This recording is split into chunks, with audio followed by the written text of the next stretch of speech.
তো কাল হাসরের ময়দানে আল্লাহ পাক রব্বুল আলামিন তিন ব্যক্তি, কয় ব্যক্তি বলেন, কয় ব্যক্তি?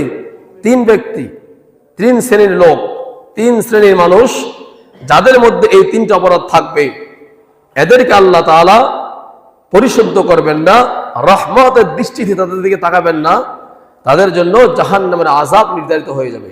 বলেন নাউযুবিল্লাহ। এই হাদিসটাই আজকে আলোচনা করব।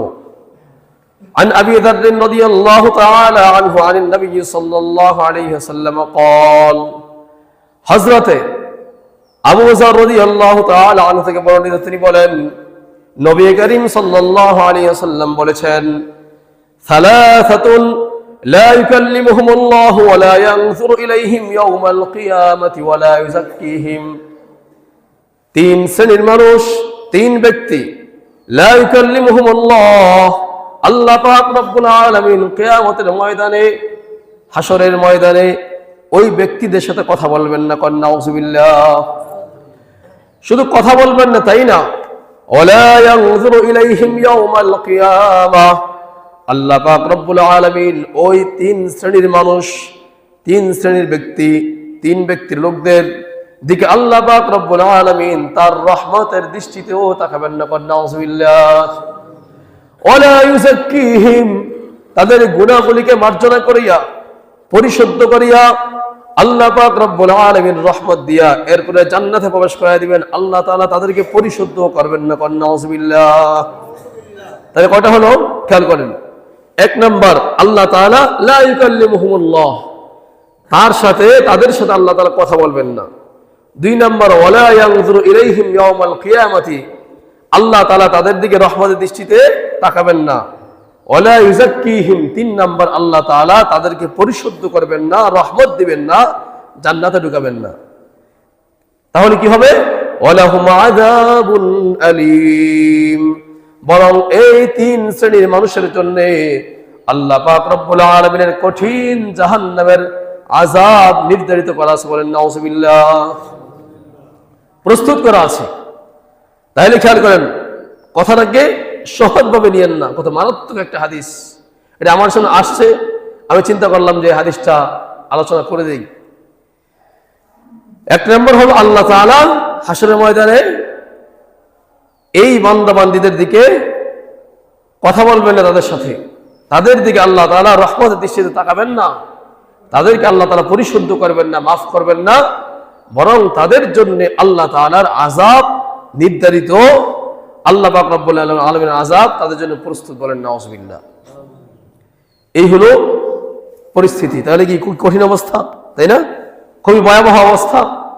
তাহলে এই বান্দা যারা, এই বান্দি যারা, তারা তাহলে ধ্বংসপ্রাপ্ত। তাহলে তারা কি ধ্বংসপ্রাপ্ত? এই বয়ানটা শোনার পরে খেয়াল করেন, বলতু আবু যর বলতেছে, মান হুম ইয়া রাসূলুল্লাহ, ও আল্লাহর রাসূল, তারা কারা যারা এরকম হতভাগা হবে, যাদের সাথে আল্লাহ তাআলা কথাও বলবেন না, যাদের দিকে আল্লাহ তাআলা রহমতের দৃষ্টিতে তাকাবেন না, যাদেরকে আল্লাহ তাআলা পরিশুদ্ধও করবেন না, এরকম হতভাগা, এরকম নাফরমান, এরকম পাপাচার, ইয়া রাসূলুল্লাহ, তারা কারা? মান হুম ইয়া রাসূলুল্লাহ। তিনি বলেন যে আমি রাসূল করিম সাল্লাল্লাহু আলাইহি সাল্লামকে এটা বললাম, মান হুম ইয়া রাসূলুল্লাহ, তারা কারা? কদ খাবু ওয়া খাসিরু, তিনি বলতেছেন, ইয়া রাসূলুল্লাহ, তারা তো ধ্বংস হয়ে গেল, তারা তো ক্ষতিগ্রস্ত হয়ে গেল, যারা এই গুণে গুণান্বিত হবে। আ'আদাহা সালাসান, এইভাবে তিনি তিনবার বললেন। কবে বললেন? তিনবার বললেন, ইয়া রাসূলুল্লাহ, তারা তো ধ্বংসপ্রাপ্ত, তারা তো ক্ষতিগ্রস্ত, যাদের দিকে আল্লাহ তাআলা তাকাবেন না, কথা বলবেন না, পরিশুদ্ধ করবেন না, এরা তো নিশ্চিত ধ্বংসপ্রাপ্ত, জাহান্নামী। তারা কারা? এবার আল্লাহ রাসূল বলেন, খেয়াল করেন, এটাই আজকের মূল আলোচনা।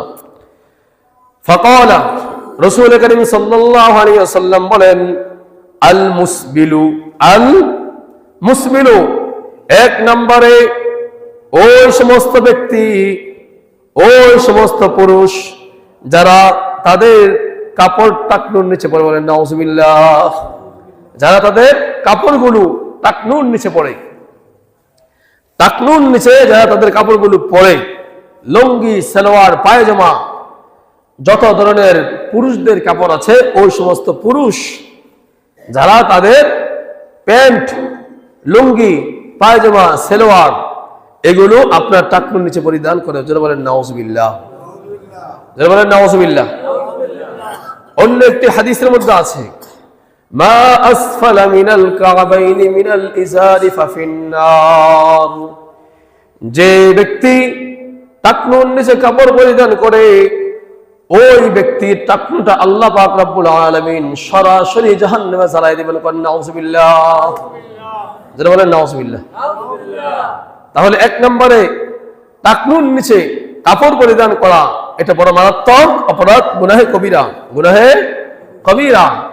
অথচ আমাদের যুব সমাজ এবং আমাদের পুরুষ যুবক এবং আমাদের মুরব্বী অনেকে আমরা এই বিষয়গুলো খেয়াল করি না, বরং আমরা মনে করি যে টাকনুর নিচে কাপড় পরিধান করা এটা স্মার্টনেসের কি একটা আলামত, ঠিক কিনা?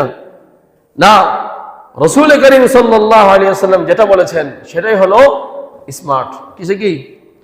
দুনিয়ার মধ্যে সবচেয়ে স্মার্ট ছিলেন আল্লাহ রাসূল সাল্লাল্লাহু আলাইহি ওয়াসাল্লাম। বলেন সুবহানাল্লাহ। কারণ তিনি যে কথা বলে গিয়েছেন এটা তোমার স্বাস্থ্যের জন্য যেমন উপকার, আল্লাহর সন্তুষ্টির কারণ, তোমার জাহান্নাম থেকে মুক্তির এবং নাজাতের কারণ। বলেন সুবহানাল্লাহ। ডাক্তাররা, বিজ্ঞানীরা গবেষণা করে বলতেছেন টাকনুর নিচে কাপড় পরিধান করলে এই যে রোগটা আছে, এই রোগে যখন আপনার কাপড় বাড়ি খায় তখন আপনার ব্রেনে স্বাস্থ্যের জন্য সমস্যা হয়। বলেন সুবহানাল্লাহ। দেখছেন নি?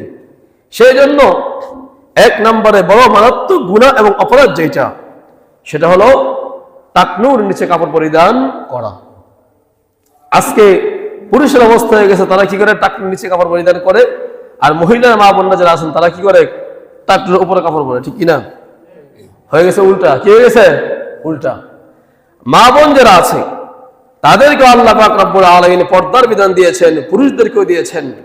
এক নাম্বার পর্দা তো হলো চোখের হেফাজত। কি? ভালো করে বুঝেন, চোখের কি হেফাজত।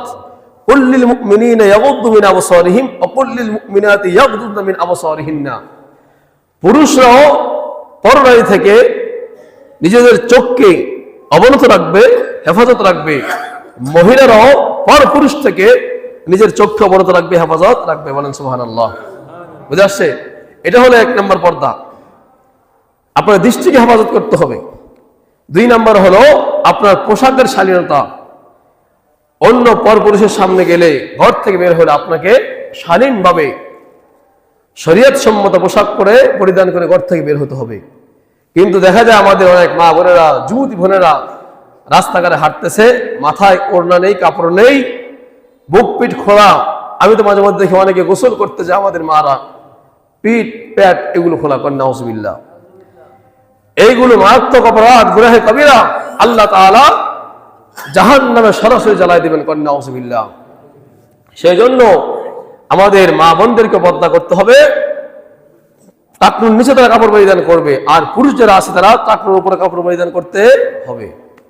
তাহলে এক নম্বরে রাসূল করিম সাল্লাল্লাহু আলাইহি ওয়াসাল্লাম বললেন আল মুসবিলু, এক নম্বরে হলো ওই ব্যক্তি যে নাকি তার টাকনুর নিচে কাপড় পরিধান করবে। যে সমস্ত পুরুষ লোকেরা, আল্লাহ পাক রব্বুল আলামিন কাল হাসরের ময়দানে তার সাথে কথাও বলবেন না, তার দিকে রহমতের দৃষ্টিতে তাকাবেন না, এবং আল্লাহ পাক রব্বুল আলামিন তাকে পরিশুদ্ধ করবেন না, বরং তার জন্য জাহান্নাম নির্ধারিত।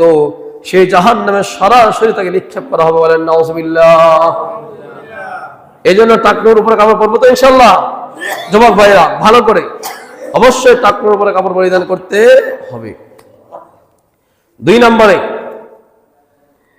ওয়াল মান্নানু, দুই নম্বরে কি? ওয়াল মান্নানু। মান্নান মানে হচ্ছে অনুগ্রহকারী, অর্থাৎ যে ব্যক্তি দান করে আবার অনুগ্রহ ফলায়, খোটা দেয়। কি দেয়? খোটা দেয়। তাদের অবস্থা কাল হাসরের ময়দানে এই অবস্থা হবে। ভালো করে খেয়াল করেন। আল্লাহ পাক রব্বুল আলামিন বলতেছেন যারা দান করে, খায়রাত করে, আবার গরিবদের মধ্যে কি করে? খোটাও দেয়। কি দেয়? খোটাও দেয়। ধরেন আপনি কি করলেন? মাদ্রাসা দান করলেন, আবার গিয়ে বলতেছেন আমি দান না করলে মাদ্রাসা চলতো না। আছে না নাই? কথা আছে না নাই? অনেক গরিবদেরকে দান করে, যাকাতের টাকা দান করে, দেওয়ার সময় বলে যদি অমুক মার্কায় ভোট না দাও যাকাত দিব না, আছে না নাই? এরপরে বলে যে তোমাকে আমি দান না করলে তুমি বাঁচতে পারত না, মরে যেতে, আমি দান করছি আবার আমার সাথে এরকম করো, আছে না নাই? অর্থাৎ দান করে অনুগ্রহ করে আবার কি করে খোটা দেয়, অনুগ্রহ ফলানোর জন্য আসে। আল্লাহ তাআলা বলেন ওই ব্যক্তিকে আমি আল্লাহ পাক রব্বুল আলামিন হাসরের ময়দানে তার সাথে কথা বলবো না, তার দিকে রহমত দৃষ্টিতে তাকাবো না, এবং তার জন্য আমি আল্লাহ তাআলা আযাবের ব্যবস্থা করেছি। বলেন নাউযুবিল্লাহ। তাহলে ওই দানকারী যে ব্যক্তি মানুষকে দেখানোর জন্য, অনুগ্রহ ফলানোর জন্য, গরিবদেরকে খোটা দেওয়ার জন্য দান করে, ওই দান আল্লাহ তাআলা কবুল করে না, ওই দানের কোনো মূল্য আল্লাহ পাক রব্বুল আলামিনের কাছে নাই। বলেন নাউযুবিল্লাহ। ঠিক না? বুঝলি? তাহলে দান করতে হবে কিসের জন্য? একমাত্র আল্লাহ তাআলার সন্তুষ্টির জন্য কি করতে হবে? দান করতে হবে। কারণ কি? আল্লাহ তাআলা বলেছেন কুল ইন্না সলাতি ওয়া নুসুকি ওয়া মাহইয়ায়া ওয়া মামাতি লিল্লাহি রাব্বিল আলামিন। আমি যে নামাজ পড়তেছি, নামাজ কার জন্য? যারা বলেন কার জন্য? আল্লাহর জন্য। আমি যে কুরবানি করব, কুরবানি কার জন্য? আল্লাহর জন্য। আমি যে দান করব, সাদাকা করব, এই সব কিছুই আল্লাহর জন্য করতে হবে। বলেন সুবহানাল্লাহ। একমাত্র আল্লাহ তাআলার সন্তুষ্টির জন্য করতে হবে। এবং আমার যে জীবনটা আমি পরিচালনা করতেছি, এই জীবনটাও আল্লাহর জন্যই উৎসর্গ করতে হবে। আমার মৃত্যুটা যা হচ্ছে কুকুর আর সিগারের মতো যেন আমার মৃত্যু না হয়, আমার মৃত্যুটা যেন আমার আল্লাহর জন্যই হয়। বলেন সুবহানাল্লাহ। বুঝে আসেনি? সেই জন্য আপনার 2 নম্বর হলো ওই ব্যক্তি যে দান করার পরে কি করে? খোটা দেয়, অনুগ্রহ ফলায়। ওই ব্যক্তির অবস্থাটা কিয়ামতের দিন এরকম হবে। বলেন নাউযুবিল্লাহ। আল্লাহ তাআলা আমাদেরকে এরকম দান করা থেকে বেঁচে থাকার তৌফিক দান করেন। যারা বলেন আমিন। আর যারা বলে আমিন। দান করেছেন কার জন্য? কার জন্য? আল্লাহর জন্য। এই দানের সওয়াব প্রতিদান দিবে কে? আল্লাহ দিবে। অতএব আপনি গোপনে দান করলে পারেন, প্রকাশ্য দিলে পারেন, সমস্যা নেই, দুইটাই জায়েজ আছে। তবে গোপন দান সবচেয়ে বেশি উত্তম। কি কারণ? কি আলোচনা লম্বা হয়ে যাবে, সেদিক যাব না। আল্লাহ রাসূল সাল্লাল্লাহু আলাইহি সাল্লাম বলেন কাল হাসরের ময়দানে কঠিন মুহূর্তে 7 শ্রেণীর ব্যক্তিকে আল্লাহ তাআলা স্পেশাল আরশের নিচে ছায়া দান করবেন। বলেন সুবহানাল্লাহ। এর মধ্যে এক শ্রেণী হলো ওই সমস্ত লোক যারা দান করে ডান হাতে, বাম হাতেও টের পায় না। বলেন সুবহানাল্লাহ। যারা কি করে? ডান হাতে দান করে, বাম হাতেও টের পায় না। অর্থাৎ তাদের দানটা এমন গোপনীয় যে এমন ভাবে শুধু খালি দান করে চলে আসে, নাম শোহরত যশ খ্যাতি ফলায় না। ওদের দানটা আল্লাহ তাআলার কাছে এত প্রিয় যে আল্লাহ পাক রব্বুল আলামিন কাল হাসরের ময়দানে ওই ব্যক্তিকে তার স্পেশাল আরশের নিচে ছায়া দান করবেন। বলেন সুবহানাল্লাহ। বলেন সুবহানাল্লাহ। আপনি মসজিদের সামনে দিয়ে হেঁটে চলে যাচ্ছেন, রাত্রে 1টা বাজে, 10টা বাজে, কোনো মানুষ নাই, দান বাক্স আছে, 1000 টাকা দিয়ে গেলেন। কে দেখছে? কেউ দেখছে নাকি? কেউ দেখে না। দেখছে কে? আল্লাহ দেখেছেন। যিনি সওয়াব দিবেন, যিনি প্রতিদান দিবেন, তিনি দেখেছেন। তিনি আপনার জন্য এই সওয়াব, আপনার মুক্তির জন্য সেই পুরোয়ানা আখিরাতে নির্ধারণ করে রেখেছেন। বলেন সুবহানাল্লাহ। সেই জন্য এইভাবে দান করা চাই। তারপরেও আল্লাযীনা ইউনফিকুনা ফিস সাররাই ওয়াদ দাররা, গোপনে এবং প্রকাশ্যে, ফিস সিররি ওয়াল আলানিয়াতি, গোপন এবং প্রকাশ্য দান করা কি আছে? জায়েজ আছে। কিন্তু মনে রাখতে হবে সেই দানটা যেন আল্লাহর সন্তুষ্টির জন্য হয়, নেক নিয়ত হয়, এবং অনুগ্রহ ফলানোর জন্য না হয়। তাহলে সেই দান ইনশাআল্লাহ আল্লাহ তাআলা কবুল করবেন। বুঝেছো তো? কারণ ইন্নামাল আমালু বিন্নিয়াত, আপনার সমস্ত আমলের বুনিয়াদ হলো কি?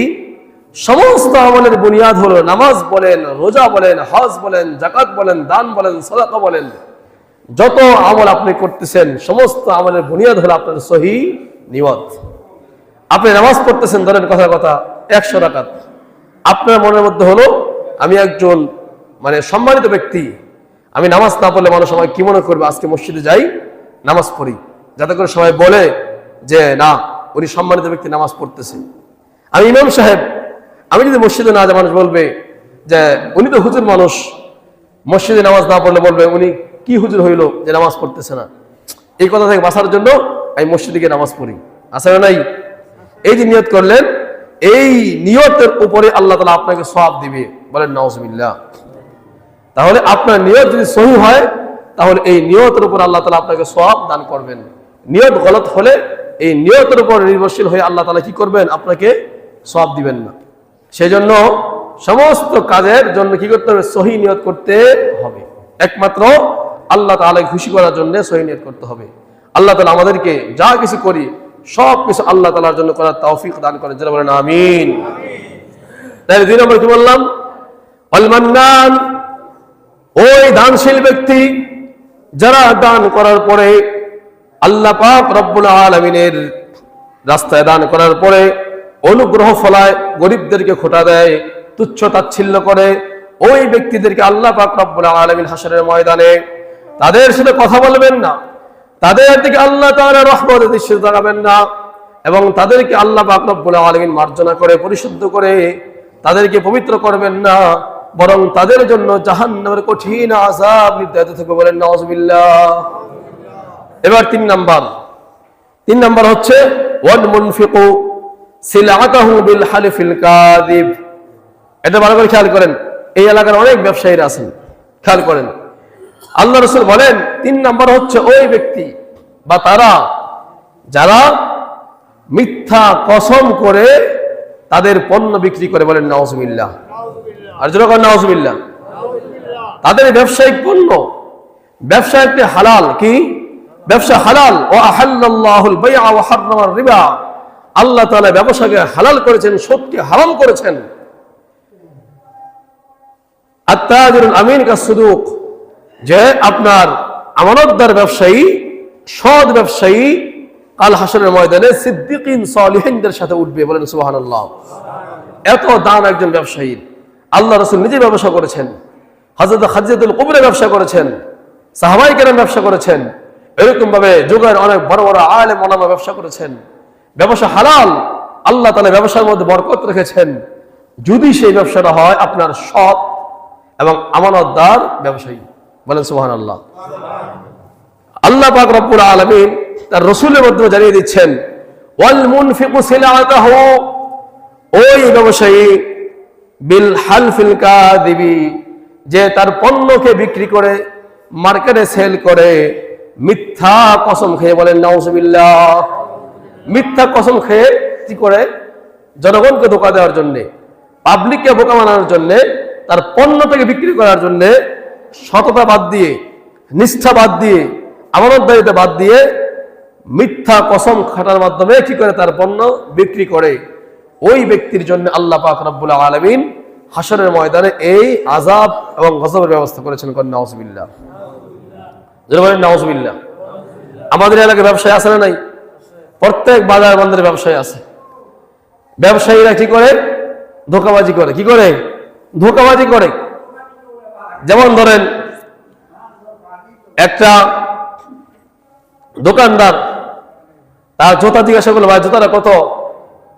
বললো এত টাকা। বললো আর একটু কমায় দেন। বললেন আল্লাহর কসম আমি কিনছি হলো 1000 টাকা দিয়া। পরে জানা গেল আসলে সে 1000 টাকা দিয়ে কিনে নাই, কিনছে হলো 500 অথবা 600 টাকা দিয়ে। সে লাভ করতে পারে 200 টাকা, সমস্যা নাই, কিন্তু সে যে টাকা দিয়ে কিনে নাই এটাকে আরো বেশি দামে বিক্রি করার জন্য মিথ্যা কসমকে বললো কিনছে হলো 1000 টাকা দিয়ে। তাহলে ওই ব্যবসায়ীর ব্যবসাটা হালাল হলো না হারাম হয়ে গেল? কি হয়ে গেল? হারাম হয়ে গেল। মিথ্যার আশ্রয় নিল, মিথ্যা কসম খাটলো। তাহলে তার জন্য আল্লাহ পাক রব্বুল আলামিনের হাসরের ময়দানে রহমত থাকবে না, আল্লাহ তাকাবেন না, তার সাথে কথা বলবেন না, জাহান্নাম নির্ধারিত। ব্যবসায়িক সাময়িক একটু লাভ করতে পারেন, কিন্তু সর্বশেষে আপনার ব্যবসার মধ্যে বরকত হবে না। ব্যবসায় কি হবে না? বরকত হবে না। দয়ের কথার কথা, আপনার পণ্য আছে এখানে 10টা, কয়টা? 10টা। কার্টুন ঢুকাই দিয়েছেন, মাল যাচ্ছে। আপনি লিখে দিলেন আপনার স্টিফেনের মধ্যে পণ্য আছে 11টা। কয়টা? 11টা। অর্থাৎ এখানে 11টা পণ্য আপনি বলে দিলেন, অথচ পণ্য আছে এখানে 10টা। তাহলে একটা পণ্য আপনি বাড়ায় লেখলেন, মিথ্যা কথা লেখলেন কিনা? কথা হয়নি, মিথ্যা কথা লেখলেন কিনা? এটা কি বৈধ না অবৈধ হলো? অবৈধ হলো, হারাম হলো। এটার জন্য আপনার পুরো ব্যবসাটা অবৈধ হয়ে যাবে। আল্লাহ তাআলার কাছে আপনাকে কাল হাসরের ময়দানে দাঁড়াতে হবে। অনেক সময় দেখা যায় এরকম গস কাপড় বেছে, কি কাপড়? গস কাপড় বেছে। যেমন আমাদের এদিকে টেক্সটাইল গুলো আছে, ওনারা কাপড় কাটে না, কাইটে বিক্রি করে। এখন যদি কেউ কথা ধরেন এখানে কাপড় আছে এই থানের মধ্যে 20 গজ, কয় গজ আছে? হলো 20 গজ। এখন যখন বাজারে ছাড়তেছে লিখে দিছে 21 গজ, কয় গজ? 21 গজ লিখে দিল। তাহলে সে 20 গজের জায়গায় তার 1 গজ কাপড়ের টাকা বেশি আর্ন করার জন্য, লাভ করার জন্য 21 গজ লিখে দিল। আপনার টোটাল ব্যবসাটা আপনার কি করলেন? হারাম হয়ে গেল। আপনি ধোঁকাবাজি করলেন, দাগাবাজি করলেন, দুর্নীতি করলেন, আপনি সৎ ব্যবসায়ী থাকতে পারলেন না। এর জন্য আল্লাহ তাআলার কাছে হাসরের ময়দানে আপনাকে দাঁড়াতে হবে। বলেন নাউজুবিল্লাহ। এই জন্য ব্যবসায়ীরা খুব সতর্কতার সাথে ব্যবসা করতে হবে। ধোঁকাবাজি করা যাবে না, মিথ্যা কথা বলা যাবে না, মিথ্যা কসম খাওয়া যাবে না। সততার সাথে, আমানতের সাথে ব্যবসা করেন, আল্লাহ তাআলা বরকত দিয়ে দিবেন ইনশাআল্লাহ। আর যদি মিথ্যার সাথে, মিথ্যা কসমের সাথে পণ্যকে একটু বেশি বিক্রি করার জন্য, একটু বেশি লাভ করার জন্য বিক্রি করেন, দু একদিন আপনার ব্যবসা মনে হবে সুন্দর বাড়তেছে, সর্বশেষ খোদার কসম করে মনে রাখেন আপনার ব্যবসা টিকবে না, ধ্বংস হয়ে যাবে। কথা বলেন ঠিক নেবে? ঠিক। সেই জন্য 3 নম্বরে রাসূল সাল্লাল্লাহু আলাইহি সাল্লাম বললেন, ওয়াল মুনফিকু সিলাতাহু বিল হালফিল কাযিবি, ওই ব্যবসায়ী যারা তাদের পণ্যগুলোকে বিক্রি করে, সেল করে মিথ্যা কসম খাটার মাধ্যমে। বলেন নাউজুবিল্লাহ। এই 3 শ্রেণীর ব্যক্তি দিকে আল্লাহ পাক রব্বুল আলামিন হাসরের ময়দানে কথা বলবেন না, তাকাবেন না, তাদেরকে পরিশুদ্ধ করবেন না, তাদের জন্য কঠিন আযাব আল্লাহ তাআলা নির্ধারণ করে রেখেছেন। বলেন নাউজুবিল্লাহ। তাহলে এই 3 গুণে অপরাধে যারা আমরা অপরাধী আছি, আমাদেরকে এই অপরাধগুলো ছাড়তে হবে। কি করতে হবে? ছাড়তে হবে। সংক্ষেপ আবার বলে দেই, রাসূল কারীম সাল্লাল্লাহু আলাইহি সাল্লাম বলেন, কাল হাসরের ময়দানে আল্লাহ পাক রব্বুল আলামিন 3 শ্রেণীর মানুষ, 3 ধরনের ব্যক্তি, তাদের সাথে আল্লাহ তাআলা কথা বলবেন না, তাদের দিকে আল্লাহ তাআলা রহমতের দৃষ্টিতে তাকাবেন না, তাদেরকে পরিশুদ্ধ করে মাফ করে আল্লাহ তাআলা জান্নাতে দিবেন না, বরং তাদের জন্য জাহান্নামের কঠিন আযাব আল্লাহ তাআলা প্রস্তুত করে রেখেছেন। বলেন নাউজুবিল্লাহ। ওই 3 শ্রেণীর ব্যক্তি কারা? এর মধ্যে 1 নম্বর হলো আল মুসবিলু, ওই ব্যক্তি যারা তাদের টাকনুর নিচে কাপড় পরিধান করে। এই যুবক ভাইরা ভালো করে শোনেন, যারা কি করেন? তাদের টাকনুর নিচে কাপড় পরিধান করে। আল্লাহ পাক রব্বুল আলামিন কোশ্চিন কারো হাসরের ময়দানে আপনার দিকে রহমতের দৃষ্টিতে তাকাবেন না, আল্লাহর রহমত আপনি পাবেন না। আরেক হাদিস আমি শোনাইলাম, ওই ব্যক্তি সরাসরি জাহান্নামে চলে যাবে। সেই জন্য খবরদার, প্যান্ট বানান টাকনুর উপরে বানান, লুঙ্গি পরেন টাকনুর উপরে পরেন, এবং অন্য অন্য পায়জামা পরেন টাকনুর উপরে পরেন, টাকনুর নিচে কাপড় পরিধান করিয়েন না। বুঝে আসছে ইনশাআল্লাহ? 2 নম্বর হলো ওয়াল মুনফিকু, ওই দানকারী, যে ব্যক্তি দান করার পরে খোটা দেয়, অনুগ্রহ ফলায়, ওই দানশীল ব্যক্তি যা আছে তার প্রতি আল্লাহ পাক রব্বুল আলামিন হাসরের ময়দানে রহমত দৃষ্টিতে তাকাবেন না। 3 নম্বর হলো ওই ব্যবসায়ী, যে ব্যবসায়ী তার বেশি মুনাফা অর্জন করার জন্য, লাভ করার জন্য মিথ্যা কসমের মাধ্যমে, মিথ্যা বলার মাধ্যমে, মিথ্যা লেখনের মাধ্যমে তার পণ্য বিক্রি করে। ওই ব্যক্তির দিকে আল্লাহ পাক রব্বুল আলামিন কাল হাসরের ময়দানে তার দিকে রহমতের দৃষ্টি দিবেন না, তাকে মাফ করবেন না, তার সাথে কথা বলবেন না, এবং তার জন্য আল্লাহ তাআলার কঠিন জাহান্নামের আযাব নির্ধারণ করা আছে। বলেন নাউজুবিল্লাহ। আল্লাহ তাআলা আমাকে আমাদের সবাইকে এই 3টা অপরাধ থেকে বেঁচে থাকার তৌফিক দান করেন। বলেন আমিন। আর যারা বলে আমিন। এই যে 3টা অপরাধ বললাম, 3টাই কবিরা গুনাহ, এর থেকে বাঁচবো তো ইনশাআল্লাহ। আমাদের যাদের মধ্যে এই 3 বদ অভ্যাস, 3 গুনাহ রয়েছে, আল্লাহ তাআলা যেন আজকের এই বয়ানের পরে আমাদেরকে সেগুলো ছেড়ে দেওয়ার, বর্জন করার তৌফিক দান করেন। যারা বলেন আমিন। আর যারা বলে আমিন। ওয়া আখিরু দাওয়ানা আলহামদুলিল্লাহি রাব্বিল আলামিন। যারা সুন্নাত পড়েন না,